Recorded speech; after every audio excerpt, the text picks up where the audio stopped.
Hi எல்லாருக்கும் வணக்கங்க. Welcome to Edumatics plus. Tamil Nadu cooperative பயிற்சி வந்து ஒவ்வொரு வருஷமும் நடக்கும். இது வந்து ஒரு டிப்ளமோ கோர்ஸ் மாதிரி. இந்த டிப்ளமோ கோர்ஸை நிறைய பேர் படிப்பாங்க. ஸோ இது படித்தா என்ன யூஸ் அப்படின்னு சொல்லி நிறைய பேர்கிட்ட விழிப்புணர்வு இல்லைன்னு தான் சொல்லணும். இதை நீங்கள் படிச்சிங்கன்னா கோஆப்ரேட்டிவ் சம்மந்தமாக எந்த ஒரு ரெக்ரூட்மெண்ட் வந்தாலும் உங்களால் அந்த எக்ஸாம் எழுத முடியும். எஸ்ஆர்பி டிஆர்பி எக்ஸாம்ஸ் எழுதலாம். கூட்டுறவு விவசாய கடன்லாம் தராங்க இல்லையா, ஸோ அந்த கூட்டுறவு சொசைட்டி, கூட்டுறவு வங்கி, ரேஷன் கடை ரிலேட்டடான ஜாப்ஸ், ஆவின், இந்த மாதிரியான ஜாப்ஸ்க்குலாம் நீங்கள் போக முடியும். அதுக்கு தான் வந்து இந்த பயிற்சியை படிக்கிறதே. இந்த பயிற்சி படிச்சிருந்தால் மட்டும்தான் அதுக்கெல்லாம் நீங்கள் எலிஜிபிள். ஈவன் டிஎன்பிஎஸ்சியில் கூட இந்த எக்ஸாம்ஸ்லாம் வரும் குரூப் 2 லெவலில். அப்படி வரப்போ கூட நீங்கள் இந்த டிப்ளமோ முடிச்சிருந்தீங்கன்னா மட்டும்தான் அந்த போஸ்டிங்க்கு நீங்கள் எலிஜிபிள் ஆவீங்க. ஸோ அதுதான் இதோடைய யூஸு. அண்ட் இதில் வந்து நீங்கள் படிக்கணும்னா இப்போது அப்ளிகேஷன் எல்லாருமே ஃபில் பண்ணி போட்டுட்ருக்காங்க. எப்படின்னா ஆன்லைன் அப்ளிகேஷன் மட்டும்தான். ஜூலை 20 வரைக்கும் டைம் இருக்குது. அதுக்குள்ளே நீங்கள் வந்து அப்ளை பண்ணிக்கணும். ஒருவேளை நீங்கள் இன்ட்ரெஸ்டடாக இருந்தீங்கன்னா. இதுக்கு 1 இயருக்கு எவ்வளோ ஃபீஸ்னா 20,750 ரூபா. அப்ளிகேஷன் ஃபீஸ் வந்து 100 ரூபா. இதுலேயே மொத்தமும் இந்த எக்ஸாம் ஃபீஸு, புக்ஸு எல்லாமே வந்து இதிலேயே அடங்கிடும். ஸோ 2 செமஸ்டராக வந்து நம்ம எழுதுகிற மாதிரி இருக்கும். மற்ற டீட்டெயில் எல்லாமே நம்ம போய் ஜாயின் பண்ண பிறகு சொல்லுவாங்க. இதில் வந்து கிளாஸ் எங்கே நடக்கும்னா ஒவ்வொரு டிஸ்ட்ரிக்ட்லேயும் ஐசிஎம் இருக்கும். சில டிஸ்ட்ரிக்ட் நியூவாக ஃபார்ம் ஆன டிஸ்ட்ரிக்ஸ்லாம் இருக்காது. அந்தந்த ஐசிஎம் வந்து இந்த கோர்ஸை வந்து நமக்கு சொல்லிக் கொடுப்பாங்க. அவங்க தான் கைட் பண்ணுவாங்க. எக்ஸாம்ஸும் வந்து அங்கே தான் நடக்கும். அப்படி நடக்கிறப்ப நீங்கள் வந்து அந்த கிளாஸில் கரெக்டாக அட்டெண்டன்ஸ் பர்சன்டேஜ் இருந்தால் தான் எக்ஸாம் எழுத முடியும். நீங்கள் அப்ளை பண்ணுறப்பவே நீங்கள் எந்த ஐசிஎம்மில் படிக்க போகிறீங்க அப்படின்னு சொல்லி கேட்கும். அதை நீங்கள் செலக்ட் பண்ணிங்கன்னா அந்த இடத்துல தான் போய்ட்டு நீங்கள் படிக்க முடியும். தமிழ்நாட்டில் நீங்கள் எந்த ஐசிஎம் வேணாலும் செலக்ட் பண்ணிக்கலாம். நீங்கள் கரூரில் இருக்கீங்க, ஆனால் நான் சென்னையில் படிக்க போகிறேன் அப்படின்னாலும் சென்னையில் படிச்சிக்கலாம். இப்போ விழுப்புரத்தில் இருக்கீங்க, திருவண்ணாமலையில் படிக்க போகிறீங்கனாலும் திருவண்ணாமலையில் போய்ட்டு படிக்கலாம். திருவண்ணாமலை டிஸ்ட்ரிக்ட் ஆனால் எனக்கு கொஞ்சம் விழுப்புரத்தில் இருக்க ஐசிஎம் எனக்கு கிட்ட இருக்குது, நான் ஃபீல் பண்ணுறேன் அப்படின்னு நினச்சிங்கன்னா நீங்கள் விழுப்புரத்தில் கூட வந்து படிக்கலாம். ஸோ இந்த மாதிரி பக்கத்து மாவட்டத்திலையோ இல்லை வேறு மாவட்டத்திலையோ கூட நீங்கள் படிச்சிக்கலாம். புதுச்சேரியில் கூட போய்ட்டு படிக்கலாம். அது எல்லாமே வந்து உங்களுடைய விருப்பம் தான். ஸோ எந்த ஐசிஎம்மில் படித்தாலும் உங்களுக்கு ஃபீஸ் வந்து 20,750 ரூபா தான். இது வந்து ஒரு டிப்ளமோ கோர்ஸ் தான். 2 செமஸ்டர் இருக்கும். ஃபஸ்ட்டு நீங்கள் ஆன்லைன் அப்ளிகேஷன் தான் வந்து ஃபில் பண்ணணும். ஆன்லைன் அப்ளிகேஷன் ஃபில் பண்ணுறப்பயே உங்களுடைய எல்லா ஒரிஜினல்ஸையும் கரெக்டாக பார்த்து அதில் இருக்கிற டீட்டெயிலை தான் நீங்கள் வந்து என்ட்ரு பண்ணணும். ஸோ மாற்றி ஏதாவது அப்ளை பண்ணிட்டீங்கன்னா உங்களுடைய அப்ளிகேஷன் ரிஜெக்ட் ஆகிறதுக்கும் நிறைய சான்சஸ் இருக்குது. ஸோ அந்த மாதிரி வந்து மாற்றி பண்ணிடாதீங்க. இப்போ என்னென்னா இதில் வந்து இப்போ காலேஜும் இன்ட்ரடியூஸ் பண்ணியிருக்காங்க. அதனால் இது நிறைய பேருக்கு கன்ஃபியூஷனாக இருக்கும், காலேஜா இல்லை டிப்ளமோவா அப்படின்னு சொல்லி. ஆனால் நம்ம படிக்க போகிறது வந்து பார்த்திங்கன்னா இந்த 2026-27க்கான முழு நேரமான கூட்டுறவு மேலாண்மை பட்டய பயிற்சி தான். இதுக்கு குறைஞ்சபட்ச கல்வி தகுதி வந்து +2 முடிச்சிருக்கணும். இல்லைனா எஸ்எஸ்எல்சியோட ஒரு 3 வருஷ பட்டப்படிப்பு முடிச்சிருக்கணும். டிப்ளமோ 10+3 டிப்ளமோ முடிச்சிருந்தீங்கனாலும் நீங்கள் விண்ணப்பிக்கலாம். இதை பற்றி நம்ம ஏற்கனவே பார்த்துருப்போம். இதுதான் வந்து அந்த பயிற்சி கட்டண விவரங்கள் எல்லாமே. கட்டணம் எப்படி செலுத்தணும்னு பாருங்கள். விண்ணப்ப கட்டணம் 100 ரூபா ஆன்லைன் பேமெண்ட்டு. அதே போல் பயிற்சி கட்டணமும் 20,750 ரூபா ஆன்லைன் பேமெண்ட் மட்டும்தான்.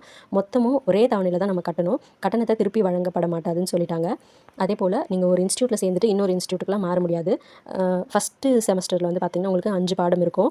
அதே போல் 2வதுல ஒரு 5 பாடம் இருக்கும். அதில் ஒரு பாடம் வந்து நம்மளுக்கு ப்ராக்டிக்கல். அட்டெண்டன்ஸ் வந்து பார்த்திங்கன்னா நமக்கு ஒரு 80% மேலே அட்டெண்டன்ஸ் இருந்தால் தான் எக்ஸாமே வந்து நம்ம எழுத முடியும். என்னென்ன சர்டிஃபிகேட்ஸ்லாம் வேணும்னா எஸ்எஸ்எல்சி மார்க் ஷீட், அதாவது 10th mark sheet, 12th mark sheet, நீங்கள் டிகிரி முடிச்சிருந்தீங்கன்னா அதுக்கான certificates, TC, community certificate and scholarship வந்து தருவாங்க. ஸோ ஸ்காலர்ஷிப்புக்கு நீங்கள் எலிஜிபிள்னா இன்கம் சர்டிஃபிகேட் கேட்பாங்க. அதுவுமே நம்ம எடுத்துகிட்டு போகணும். அதே போல் அங்கே சம்டைம்ஸ் ஏதாவது அங்கேயே வந்து நம்மளை ஸ்காலர்ஷிப்க்கு அப்ளை பண்ணுறது, எக்ஸாமுக்கு அப்ளை பண்ணுறது அப்படிங்கிறப்பலாம் நம்ம மொபைலுக்கு வந்து ஓடிபி வரும். ஸோ ஆதார் கார்டு வந்து உங்களுடைய மொபைல் நம்பரில் லிங்க் ஆகி இருக்கிற மாதிரி பார்த்துக்கோங்க. இதில் வந்து நம்ம அப்ளிகேஷன் எல்லாம் போட்டுட்டோன்னா இப்போயே போய்ட்டு கூட அட்மிஷன் போட்டுக்கலாம். நம்ம 20ஆம் தேதி வரைக்கும் வெயிட் பண்ணணும் அப்படின்லாம் அவசியம் இல்லை. ஏன்னா அவங்க சைட்லேருந்து நம்மளுக்கு அப்ளிகேஷன் போட்டாலே மெசேஜ் வரும். அந்த மெசேஜில் நீங்கள் என்னென்ன கொண்டு போகணும் அப்படின்னு சொல்லியிருக்கும். ஸோ எல்லா சர்டிஃபிகேட்ஸோடைய ஜெராக்ஸு, அதில் செல்ஃப் அட்டஸ்டட் பைன்னு உங்களுடைய சிக்னேச்சர் இருக்கணும், 2 ஃபோட்டோ, அதுக்கப்புறம் பேமெண்ட் வந்து ஜிபே இல்லை ஃபோன்பே பண்ணுற மாதிரி தான் நீங்கள் ஃபோனில் எடுத்துகிட்டு போயிடணும். ஏன்னா கேஷ் வந்து வாங்க மாட்டாங்க. எல்லாமே ஆன்லைன் மட்டும்தான்.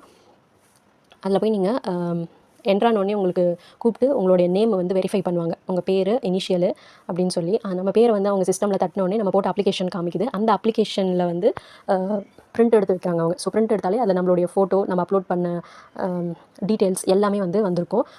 சிக்னேச்சர் எல்லாமே வந்திருக்கும். ஸோ அது எல்லாமே வந்து கரெக்டாக வந்துருச்சுன்னா பேமெண்ட் பண்ணுறதுக்கு நம்மக்கிட்ட அந்த அப்ளிகேஷன் ஃபார்ம் பிரிண்ட் 2 பேஜ் இருக்குன்னு வச்சுக்கோங்களேன். அதை கொடுத்து பிரின்சிபல் ஆஃபீஸ்க்கு அனுப்புவாங்க. அங்கே போய்ட்டு நம்ம அவங்கக்கிட்ட தான் நம்மளுடைய ஒரிஜினல் சர்டிஃபிகேட்ஸை கொடுத்து வெரிஃபை பண்ணுவாங்க. ஜெராக்ஸில் நம்ம போட்ட சிக்னேச்சரு ப்ளஸ் அந்த ஜெராக்ஸ் காப்பி அண்ட் ஒரிஜினல் இது எல்லாமே வந்து மேட்ச் ஆகுதான்னு சொல்லி பார்ப்பாங்க. எல்லாமே கரெக்டாக மேட்ச் ஆச்சுன்னா தான் நம்மளுக்கு வந்து அட்மிஷன் கொடுப்பாங்க. மெயினாக அவங்க என்ன பார்ப்பாங்கன்னா நம்ம 10th 12th மார்க் ஷீட்டு, அதுக்கப்புறம் வந்து டிகிரி முடிச்சிருந்தோன்னா அந்த டிகிரி பார்ப்பாங்க. எந்த காலேஜில் வந்து டிகிரி முடிச்சிங்க அதெல்லாம் வந்து கிராஸ் கொஷின் மாதிரி கேட்பாங்க. சப்போஸ் சில பேர் வந்து கிராஸ் மேஜர்லாம் முடிச்சிருப்பாங்க. கிராஸ் மேஜராக இருந்தால் ஏன் கிராஸ் மேஜர் பண்ணிங்க அப்படின்லாம் கேட்குறாங்க. அண்ட் லாஸ்ட்டாக நம்ம என்ன படிச்சிருக்கோம் அப்படிங்கிறது டிசியை பார்த்தாலே உங்களுக்கு தெரிஞ்சிடும். அப்போ லாஸ்ட்டாக இதுதான் முடிச்சிருக்கீங்களா அப்படிங்கிறதும் கேட்குறாங்க. அந்த மார்க் ஷீட் எல்லாம் உங்களுக்கு தேவைப்படல. ஒன்லி அதுக்கான யூஜியோ பிஜியோ அதுக்கான சர்டிஃபிகேட் மட்டும்தான் அவங்க பார்க்குறாங்க. ஸோ அந்த சர்டிஃபிகேட் மட்டும் அவங்க பார்த்துட்டு ஒரிஜினல்ஸ் எல்லாத்தையும் நம்மக்கிட்டே கொடுத்துருவாங்க. 2 ஃபோட்டோ வந்து அவங்ககிட்ட கொடுக்கணும். அப்படி பார்த்த உடனே வந்து மார்னிங் பேட்சா ஈவினிங் பேட்சா அப்படின்னு சொல்லி 2 பேட்ச் பிரிக்கிறாங்க. மோஸ்ட்லி நிறைய இன்ஸ்டியூட்டில் மார்னிங் வந்து கேர்ள்ஸ் பேட்சாக இருக்கும், ஆஃப்டர்நூன் வந்து பாய்ஸ் பேட்சாக இருக்கும். ஸோ மார்னிங் பேட்ச் போகிறோன்னா நம்மளுக்கு டைமிங் வந்து 10 to 1 அந்த மாதிரி இருக்கும். 10 to 1 இல்லை 10 to 2 அந்த மாதிரி இருக்கும். 10 o'clock கிளாஸ்னால் கண்டிப்பாக 10 o'clockலாம் நம்ம போயிடணும். சப்போஸ் நம்ம 10 o'clock போகலை அப்படின்னா பயோமெட்ரிக் வந்து வைக்க முடியாது. ஈவன் தோ மேனுவல் அட்டெண்டன்ஸ் எடுத்தாலுமே நம்ம பயோமெட்ரிக் கண்டிப்பாக வச்சுருக்கணும். பயோமெட்ரிக் வச்சா தான் எக்ஸாம்ஸ்க்கு வந்து அலோவ் பண்ணுவாங்க. ஏன்னா அவங்க காசு கூட பாருங்கள் ஆன்லைனில் தான் பே பண்ண சொல்கிறாங்க. ஸோ எல்லாமே வந்து ஆட்டோமேட்டிக்காக சிஸ்டமேட்டிக்காக தான் வந்து நடக்கும். ஸோ அதனால் டைமிங்க்கு கரெக்டாக போயிடணும். அப்போ தான் எக்ஸாம் எழுத முடியும். And income certificate, community certificate, old income, old community வச்சுருந்தீங்கன்னா அது அவங்க ஏற்றுக்க மாட்டாங்க. 2025க்கு மேலே நீங்கள் கம்யூனிட்டி சர்டிஃபிகேட் எடுத்துருக்கணும் அப்படின்னு சொல்லுவாங்க. அதை வச்சு நமக்கு வந்து யூமிஸ் அப்படின்னு சொல்லி ஒரு நம்பர் வந்து போடுவாங்க. இப்போது ரீசெண்டாக அவங்க வந்து 10th 12th முடிச்சிருக்காங்க, காலேஜ் முடிச்சிருக்காங்கன்னா அவங்களுக்கு எம்எஸ் நம்பர் இருக்கும்.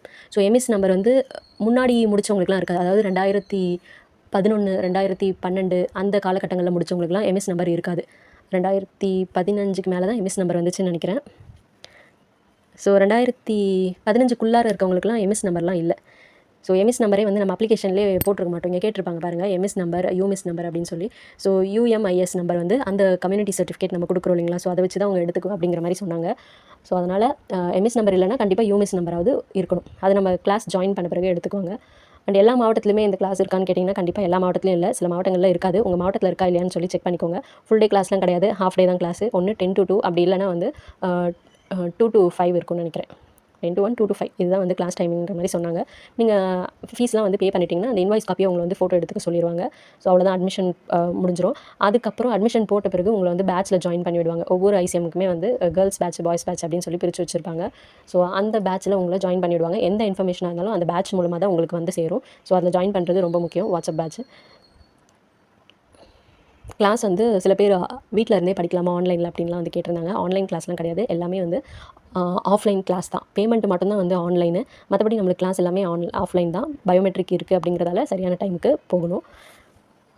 அண்ட் இன்னும் ஒரு சில பேர்லாம் வந்து சில டவுட்ஸ் எல்லாம் கேட்டிருந்தாங்க. இது வந்து கவர்மெண்ட் ஜாபே கிடையாது, இட்ஸ் குவாசி கவர்மெண்ட் ஜாப் அப்படின்னு சொல்லியிருந்தாங்க. ஆமாம், இது வந்து குவாசி கவர்மெண்ட் ஜாப் தான். பட் கவர்மெண்ட் ஜாபில் என்னென்னலாம் நமக்கு பெனிஃபிட்ஸ் இருக்கோ அது எல்லாமே இதில் இருக்கும். ஸோ அரசு கருவூலத்துலேருந்து நமக்கு சம்பளம் வராது. அதுக்கு பதிலாக இந்த கூட்டுறவு சங்கத்திலேருந்து தான் நமக்கு சம்பளம் வரும், அவ்வளோதான். மற்றபடி பெரிய டிஃப்ரென்ஸ் எல்லாம் ஒன்றும் கிடையாது.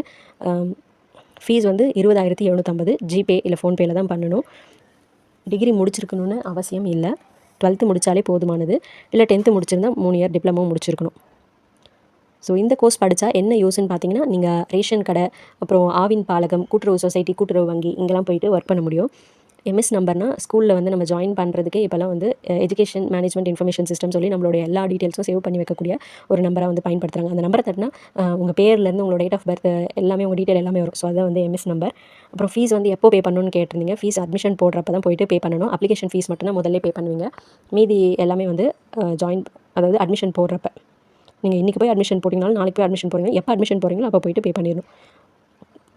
பார்ட் டைம் எப்போ வரும் அப்படின்னு சொல்லி கேட்டிருந்தாங்க. பார்ட் டைம்லாம் வந்து நமக்கு கிடையாது. அந்த பேங்க்கில் ஒர்க் பண்ணுறவங்களுக்கு தான் வந்து பார்ட் டைமில் போயிட்டு கோர்ஸ் படிக்கலாம் அப்படிங்கிற மாதிரி சொல்லியிருந்தாங்க. 10th கொரோனா பாஸாக இருந்தீங்கன்னா நீங்கள் டேரெக்டாகவே போயிட்டு அப்ளை பண்ணிடுங்க. அவங்களே உங்களுக்கு ப்ரொசீஜர் என்னன்றதை வந்து சொல்லுவாங்க. அண்ட் இதில் நிறைய பேர் வந்து இது படிக்கிறதே வேஸ்ட்டு, இதில் வேலைலாம் கிடைக்காது, அப்படி கிடைச்சாலும் அமௌண்ட் வந்து பே பண்ணுற மாதிரி இருக்கும்னு சொல்லியிருப்பாங்க. எல்லாமே வந்து அப்போது இருந்துச்சு தான். ஏன்னா நிறைய பேர் வந்து முடிச்சிருக்காங்க. அமௌண்ட் வந்து கொடுத்தா தான் ஜாப் போஸ்டிங் அப்படிங்கிற மாதிரி தான் இருந்துச்சு. ஆனால் இப்போல்லாம் வந்து அமௌண்ட் கொடுத்து போக முடியாதுன்றது உங்களுக்கே நல்லா தெரியும். ஸோ அமௌண்ட் கொடுத்தா தான் வேலைன்றது கிடையாது. நல்லா படித்து மார்க் எடுத்திங்கன்னா கண்டிப்பாக வந்து இதில் வேலை உண்டு. இது வந்து ரொம்ப சிம்பிளாக தான் இருக்கும். டிஎன்பிஎஸ்சி படிக்கிறவங்களுக்கு இது ரொம்ப ஈஸியாக இருக்கும்னு சொல்லலாம். ஏன்னா இந்த நம்ம படிக்கிற கோர்ஸ்லேருந்து ஒரு 100 மார்க்கும் அண்ட் டிஎன்பிஎஸ்சிலேருந்து வந்து பார்த்திங்கன்னா ஒரு 100 மார்க்கும் வரும். ஸோ சிம்பிள் தான் இந்த கோர்ஸு. உங்களுக்கு இன்ட்ரெஸ்ட் இருந்துச்சுன்னா நீங்கள் ஜாயின் பண்ணிக்கலாம்.